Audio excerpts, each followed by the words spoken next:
ভীষণভাবে হয়রানি করছে না আমার একবার দুশো লোক আবার কি হচ্ছে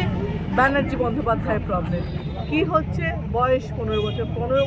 যখন যে লিখছে 15 বছর সে লিখেছে যে টাইপ করে সে ভুল করেছে এটা তো নয় আবার সে ডকুমেন্টস দিচ্ছে ডকুমেন্টস দেওয়ার পর কী হচ্ছে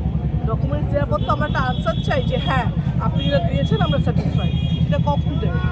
ইলেকশনের আগের দিন আমরা যাতে ভোট ছিঁড়তে না পারে আর যে ছোটো ছোটো ভুলের জন্য এত লোকের ডাকছে সেগুলো বোঝাই যাচ্ছে একদম ভুল মানে যে টাইপ করেছে যে আপলোড করে তারই ভুল এটার মধ্যে কোনো আলাদা ভুল নেই ঠিক আছে তুমি বললে যে আমার বাবার